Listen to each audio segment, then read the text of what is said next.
Duterte's war on drugs, explained. From July 1st to August 30th of this year, 550,000 houses were visited, 12,900 suspects arrested, 800 search warrants implemented, 895 suspects killed, and 626,000 drug users and pushers surrendered. This means that 97.8% surrendered, 2% arrested, and only 0.14% killed. What about the accusation of extrajudicial killings? Did Duterte condone extrajudicial killings? This has been shown to be not true. In fact, in his inaugural speech he said, "As a lawyer and a former prosecutor, I know the limits of the power and authority of the president. I know what is legal and what is not. My adherence to due process and the rule of law is uncompromising." And in his State of the Nation address he said, To our police officers and other officials, do your job, and you will have the unwavering support of the office of the president. I will be with you all the way. Abuse your authority, and there will be a hell to pay.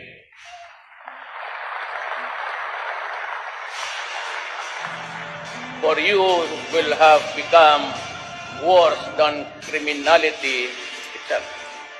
I order the National Police Commission to hasten the conduct of investigation and adjudication of administrative cases against police officers involved in criminal activity and illegal activity, and prescribe policies on lifestyle checks for PNP members. what about his shoot-to-kill orders? This is what he actually said. I repeat again for all everybody's consumption. Do not kill if you are not in danger of losing your life. But in effecting an arrest, when there is a violent resistance, because in effecting an arrest, you have to overcome the guy to bring him to the folds of the law. If you cannot bring him to the police station, if you cannot place him under the control of the law, because that is your job to arrest, which means to overcome the resistance. But if the resistance is violent, thereby placing your life in jeopardy, shoot and shoot him dead. Can I be more clearer than that? But who is behind the vigilante killings? For the extrajudicial killing, they say, it's not the work of the police to be wrapping people with plastics and put them in the bag. That is not the job of the police. I just told him that one bullet will do. Why do you have to wrap it? Waste your time. So, who are actually behind these killings? First, there are drug groups killing other members of competing drug groups. This is also happening in other countries. Second, drug lords hire assassins to kill users and pushers who have surrendered to the police.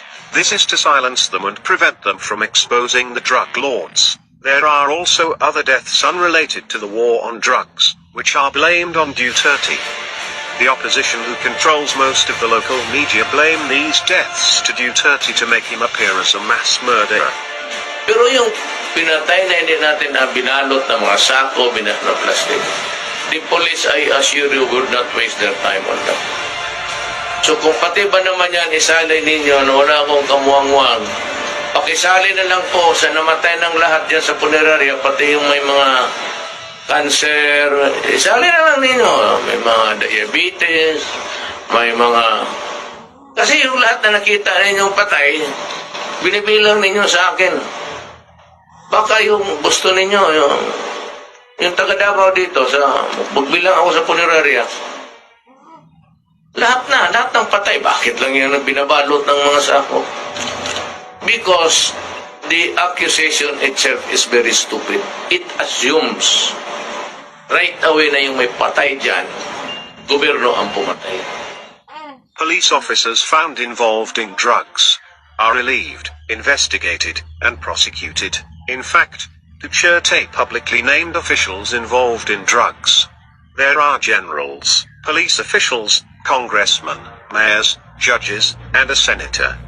Drug lords and public officials involved in drugs are now trying to bring the fight in the international arena due to the fact that 91% of the Filipinos support Duterte.